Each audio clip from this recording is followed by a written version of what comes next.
A very good afternoon, CFOs. Yes. Are you guys good? Yes. All right, so my name is Nkwanyana. Thank you very much to the organizers of this conference for inviting me to come and speak here again. It's actually the second time. I remember I had an opportunity again, beginning of the year actually, when they had another event, which I had time to also actually share a bit of a few things around how we as a people are in charge of what it is that happens around us. And today I was really honored to actually get an invite to come and speak here. And most importantly, because we are speaking about now a theme that is very, very, very touching and moving. And it's not a small thing. We are in crisis. It's a reality. So my talk for today is something exciting, something very close to me, something that I love. I'm known for speaking about excellence everywhere I go. I believe that excellence is the ultimate attitude for success. I believe that excellence is the ultimate attitude for success. Now, very briefly, I must say, when I was a young man growing up, I used to see my father. I grew up in just a small town on the north coast of where we are called Guaduhuza. In this small town, they come great leaders from there. Like the great Chief Albert Lutul, he's my neighbor, guys. No, it's not your fault. It's okay, it's okay. Me, he's my neighbor. When I wake up in the morning in my shop, I can see his statue saying, "Let my people go." So in this small town, I grew up noticing my father. My father had a dream. My father wanted to be a qualified chartered accountant or a CFO. It was one of his longest dreams. Unfortunately, growing up in the township, we didn't have that much fortunate of money to be able for him to further his studies. He loved it. He finished school, matriculated, then he went to study to University of Zululand, which we know as Umgoy or Unizu. It's okay if you studied there. That university is also awesome. Yes. He then tried to make it and finish, but he couldn't. And I decided to go another direction, a different direction of then wanting to be a professional speaker. That way, I was able to influence quite a lot of minds. So today, I chose a topic that I wanted to speak about. And just for a brief few minutes, you bear with me. Great leaders are not great because they're highly educated. Great leaders are not great because they hold great positions in organizations. Great leaders are not great because they line up their pockets with big money. But here's the thing. It's true, the above that I mentioned just now, it influences into building what great leaders are. But great leaders are people who are masters of how to win and excel when others are failing. How to win and master the crisis. So that's why today I'm coming to you to present a topic that says, excelling at the age of crisis. Why excelling at the age of crisis? We've seen a lot of people out there. It's easy to excel and do it once off when it's good. It's easy to excel when it's convenient to you. It's easy to excel when everything is going well. But very difficult to do it when you are in crisis. Crisis. This term which is thrown around mostly, and for the past few days, exactly since we are now in trouble, even petrol is, you even wish you don't have a car anymore. You just realize, if I can just take a taxi, it's better. But the taxis are also going up. There's crisis, crisis, crisis everywhere. Now here's the reality. Who's going to fix the crisis? The leaders that will be able to excel at the age of crisis. So allow me, I'll introduce to you a leader that was able to excel at the age of crisis. This lady, born and bred in the United States in a small town of Mississippi, in a time where it was taboo for especially African American women to get studies and become successful in different ventures. She was born and bred by a mother, and unfortunately, when she was 6 years of age, her mother passes on. She's left now with a father who was a carpenter, and this father who was a carpenter, unfortunately, was very poor. Growing up in a time where it's very difficult, the African Americans were suppressed the same way how we experience what we call apartheid in South Africa. She unfortunately had to move with the dream that she had to go and stay with the grandparents. The grandparents as well, not that wealthy as well, they were just making ends meet.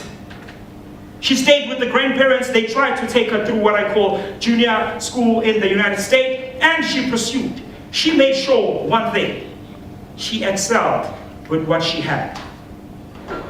While all of the crisis around her was looming in her face, she excelled with what she had. She went on to become the first African American woman to be qualified and certified as a public accountant. She was the first to ever do it. And she did it with the crisis involved. She was able to change what other people were saying is impossible. She came in when everyone was saying it's difficult and impossible, and she found a way to win. Why do I say that? At that time, as I already expressed it to you, it was taboo for a woman to do what this woman did. But she did it. She went on to becoming a very influential leader, transforming some of the great laws and contributing to some of the greatest things that we appreciate today when we learn our subjects in finances as well. She contributed a great deal to what we appreciate today as accountants and CFOs.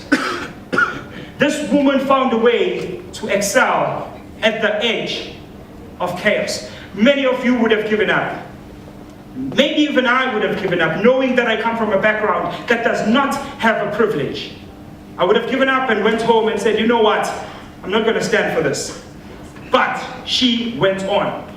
She proved that excellent leadership is not about ease, but it's about finding a way where everybody says it's impossible.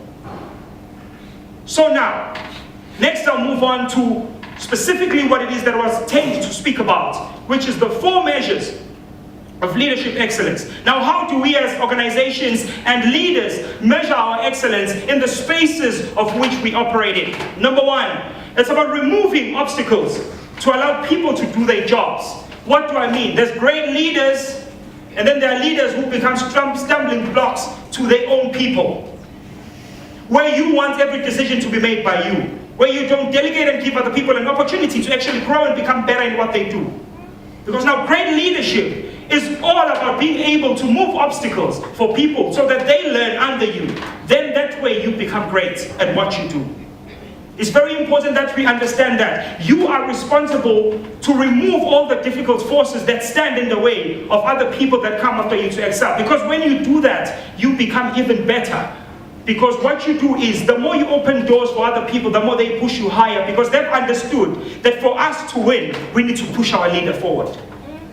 So that is what it's all about. Are you removing obstacles in your own space, in your own organization? Can the people rely on the fact that they are trusting you to remove the obstacles so that they come and do the work after you?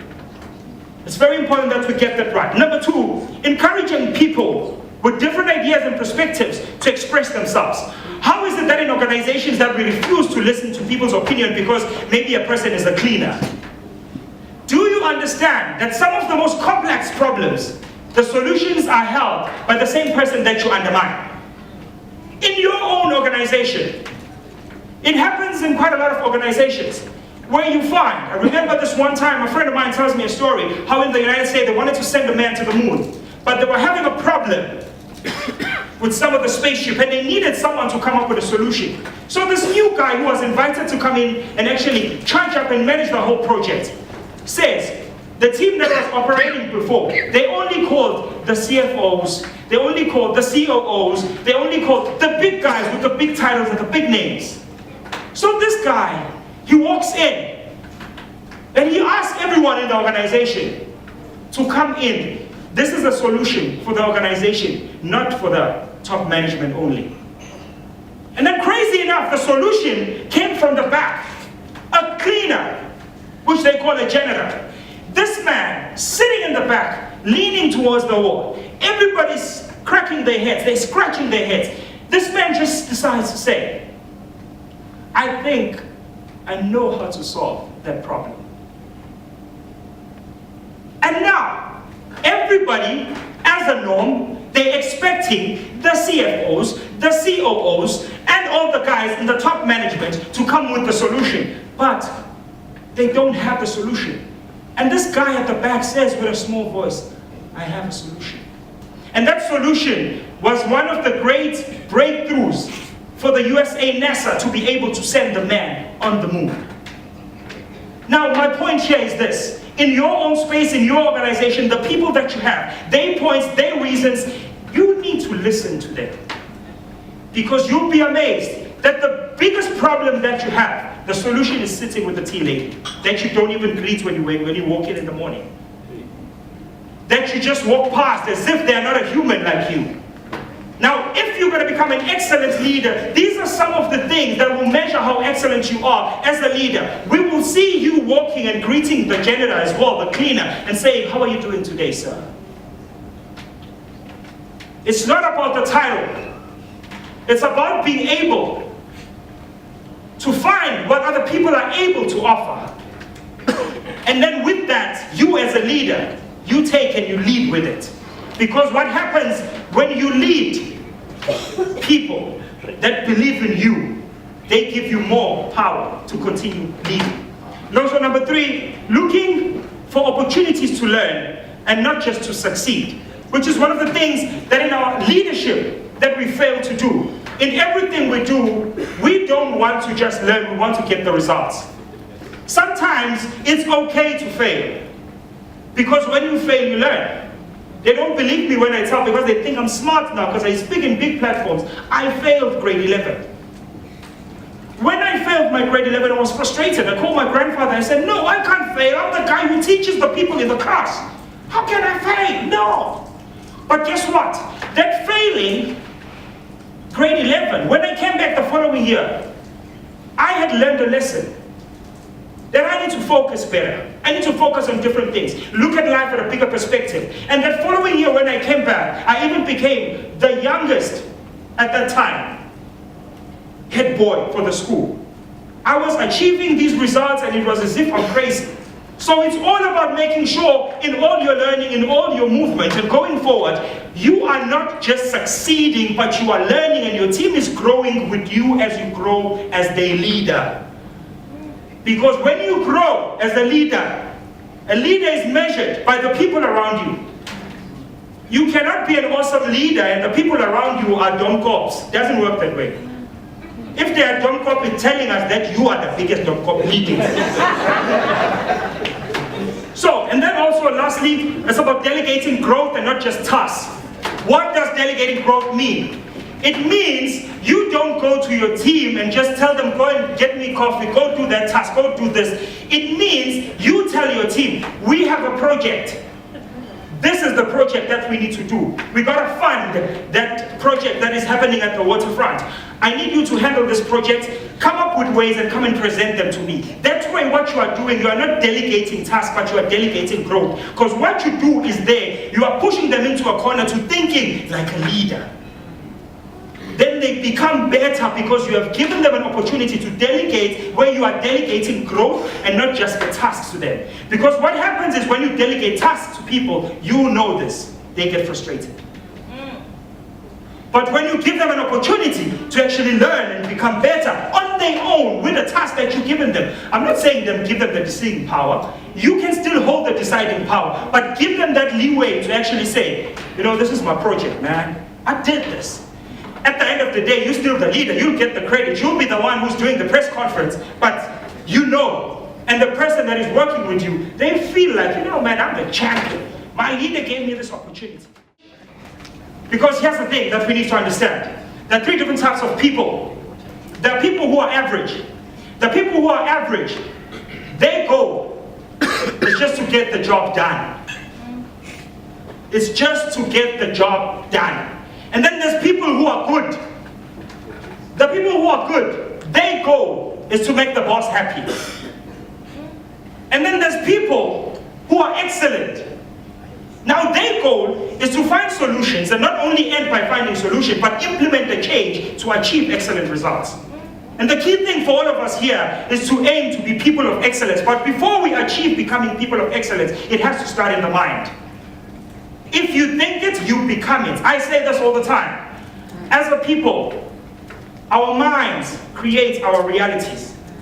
Everything, if you look around, everything that you see around you that you call life was created by people who are no different from me and you. With the same hands, same mind, and same everything. But they chose to think excellence. And when you think excellence, you begin to achieve excellence. Now, what is this animal that we call excellence? Excellence is an attitude. It is an attitude. It is how you think. It is how you value things.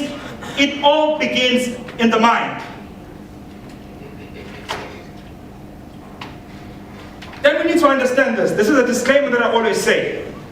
I say I'm not in the business of turning losers into winners, but I'm in the business of helping winners win more. That's my disclaimer. The reason I was called to come and speak here is because they know you are winners, and my job is to help you win more. How do you win more? Add on a bit of excellence, charge on a bit of excellence to what you are already doing because you are good at it. Now, how do you win more? You build yourself as an individual, you continue to grow, you push yourself, you take it to the extent. If you are knowing that you are doing well, well is not enough if they can be better. Better is not better if they can be good. Good is not good if they can be excellent. So what are we achieving? What are we aiming for as CFOs? Are we pushing to become excellent and phenomenal? Or we just want to be average, another wannabe, and another CFO that exists? Because it's very important that we aim to be the best. I'm one of the best speakers in KZN. It's been proven many times on media. I get some of the great leaders saying that, young man, you've got it, man. You good. Yeah, you good, man. You good. Here's the thing. It's not about them. It's not about them applauding for me. I need you to understand, the more people applaud for you, the more difficult it becomes for you to keep producing results.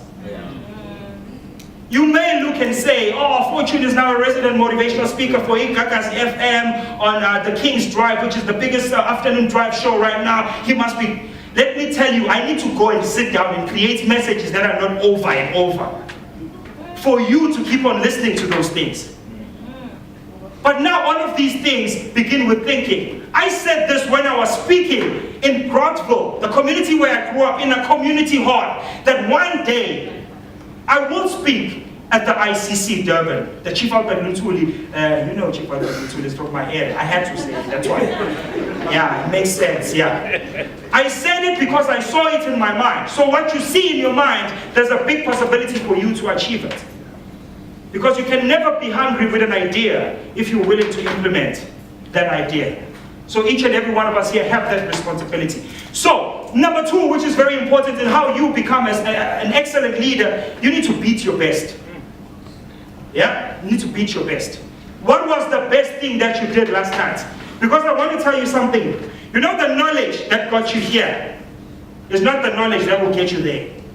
So at every minute you need to get new information. New knowledge. You need to become better.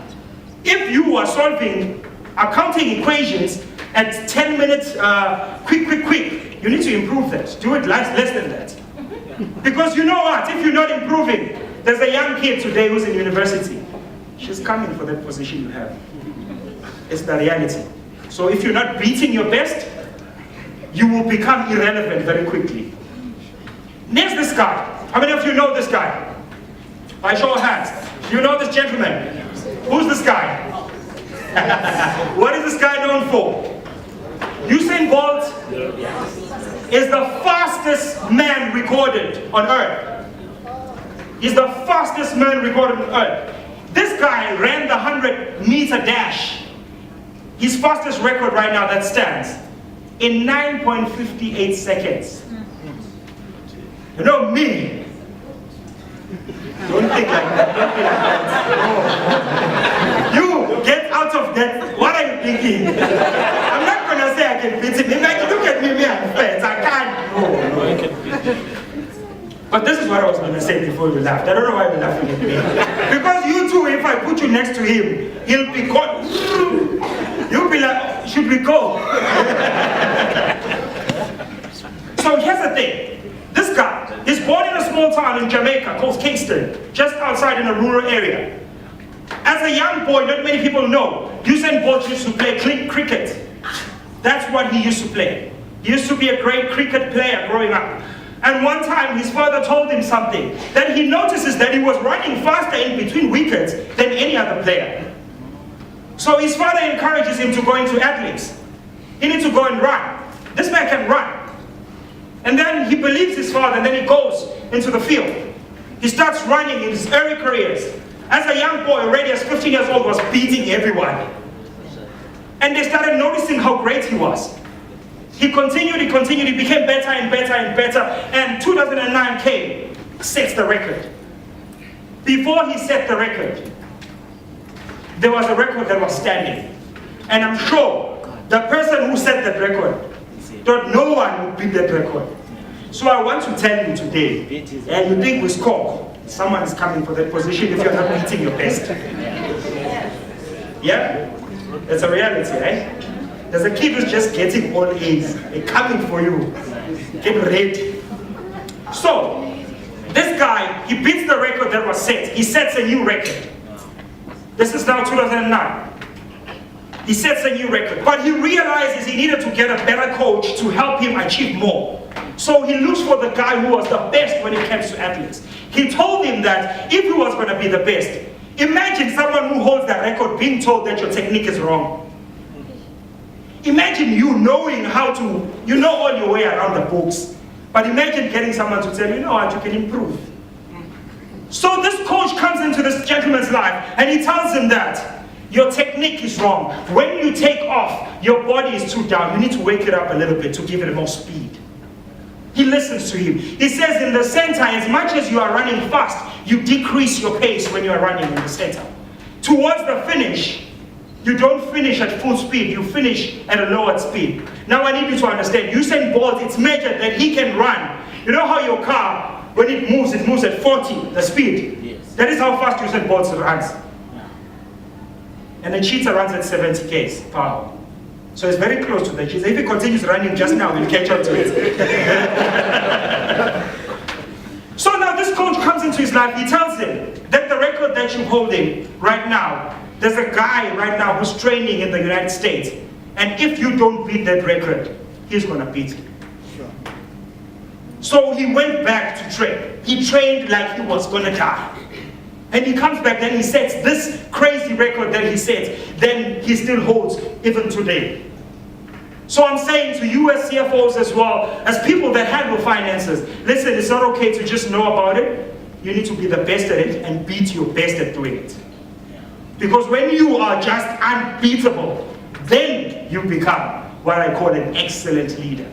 And then also, towards the end, the third thing which is very important is building for legacy. We need to now build for legacy. As leaders, to be excellent leaders, it's about having the ability to create a succession plan, even when you no more work, but your organization and your firm still produces excellence. There's no better person to explain this than the Ladies Meet Black Mambas.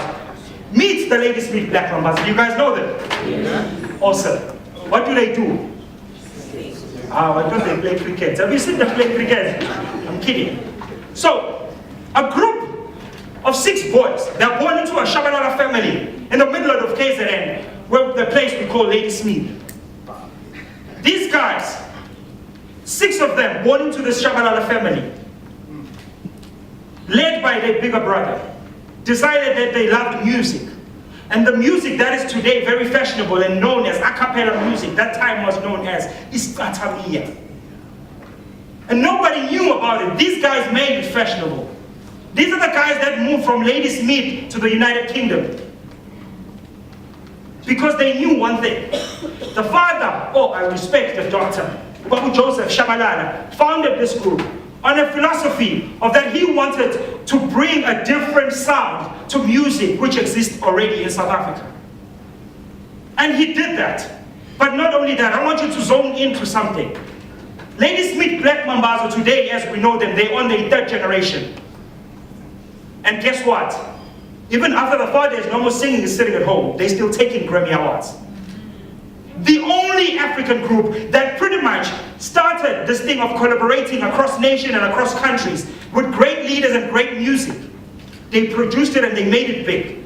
They made this Katamia look professional. They made this Katamia look fashionable. These guys, if you want to book them today, you're paying nothing less than 100,000. They made it because they had a leader that understood that he's building for legacy. Now this is the fathers that started the whole regime of Ladysmith Black Mambazo.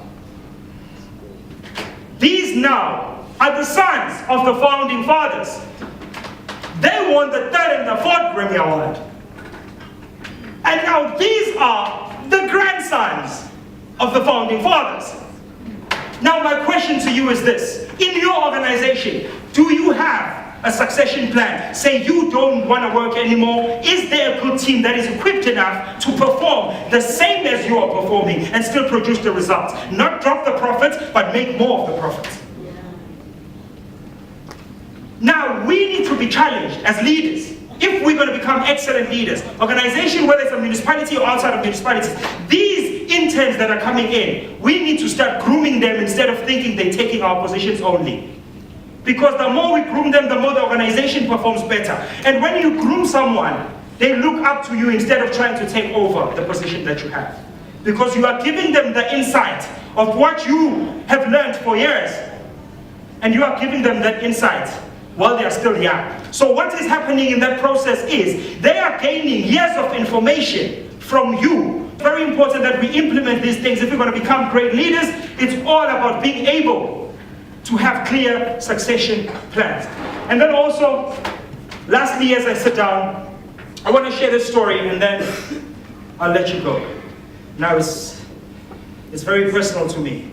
I remember I had a friend who comes from Guamapumulo, very poor young boy, and he had another friend. His name was Sipo, and the other guy was crazy. They decided one day they were going to go out and look for a job. Because they come from families that are very poor, they needed literally to go out and get water from the river, and also go and get firewood to set fire at night for them to just have water to drink tea at night. Sometimes they'll go to sleep without even something to go on to bed to eat. Now these two young men decide they're going to go out looking for a job.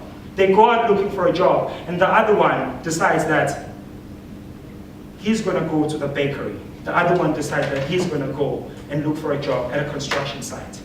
The one that goes to the bakery is told at the bakery, listen, you cannot come and be a worker here if you have no form of experience or any form of know-how when it comes to baking. So he didn't get the job, so he gave up and went home to sleep.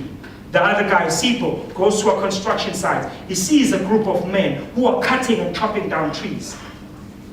He goes there, he humbles himself, he eats a humble pie, and he says, I need a job because my family is going to go hungry. He's buffed, he's looking big and strong, not fat, but buffed, scorer. Yeah. So in all of that, these men who are cutting down the trees at that site, they say to him, oh, Sipo man, our boss is looking for strong people. So now Sipo gets a job for himself. So they call him, they take him to the boss. The boss is sitting there and he tells Sipo, Sipo, we have an opportunity. We've got all of these trees, we need to cut them down. And you look like a strong man, you can be able to cut these trees down. And Sipo says, gladly, I've been looking for a job and I need the job more than anything. Then they give him an axe and they tell him, there's only one rule here.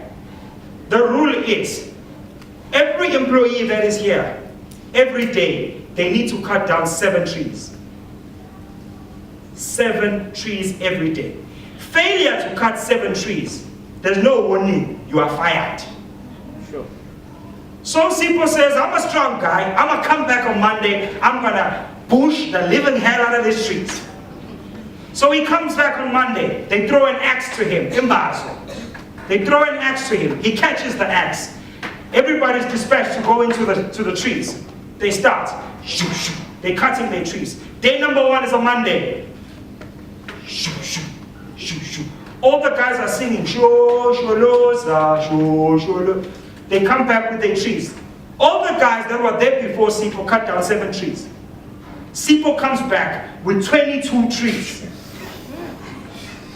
And everybody, yeah, I'm Sipo man. Now he's the man about about town. He's cutting more trees than everyone else.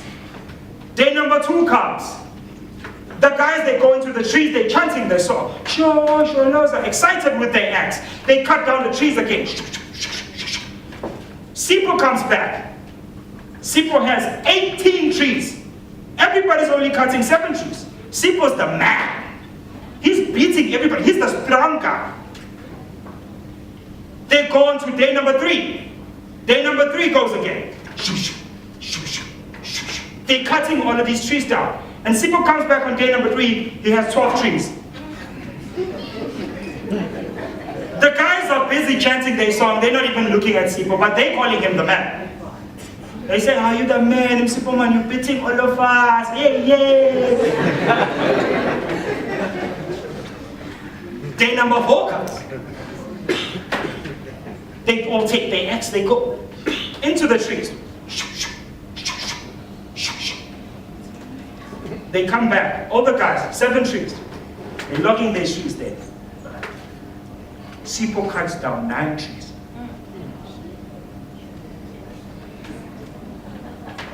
These guys, they're still singing their Shosholoza. The same Shosholoza they were singing from day 1. Sipho's beginning to get worried now. And then the Friday comes. They go into the bush again. The guys are coming back, 7 trees, each and every one of them, 7 trees. They got their story in order, they just cutting down 7 trees. Sipho comes with 8 trees. And then he thinks to himself, perhaps I have not been going to the gym, I've lost some power. Because day number 1, I'm cutting a lot of trees. Now it happens that, how did I move from so many trees to just 8 trees? So he decided over the weekend that he was going to go to the gym, pump himself up. Goes to the gym, lifting weights. Saturday, Sunday, he's running, he's lifting weights, getting himself pumped up and feeling good. Monday comes. The Monday morning, everybody's at work. They take their axes, they go into the trees. And as they go into the trees, they come back. In the afternoon, the guys are still chanting, Shosholoza. I'm sure Sipho was saying, Shosholoza nonsense, but shut up. Sipho comes back with just 6 trees. Now he knew he was in trouble. It's like being called to the CFO's office. You know, there must be something that you did wrong. Now you must account for it. You just know something's going to happen. So he gets called to the boss's office. Then Sipho starts tearing down because he knows his story about the fact that for him it's bigger than just the job. He's a breadwinner to his family. So before he's fired, he sits the chief down, the boss. He says to him, if you can just tell me one thing before you fire me, where did I go wrong? And this old man looks at him and says, young man, you should have asked me how it works before you go to the trees. Now this old man answers him. He asked him a question that also shattered and changed my way of thinking. He asked him, when last did you sharpen your axe? When last did you sharpen your axe? So for us as CFOs, as financial people, we need to be at the forefront of any crisis before it happens through sharpening our axes. We need to be excelling at the edge of crisis. When everybody else sees a problem, we coming up with solution. When everybody else sees a recession, we still winning. Now that is how you become an exceptional and an excellent leader. To become great, to become phenomenal, it begins with thinking excellence, then we achieve what we call excellence. Thank you.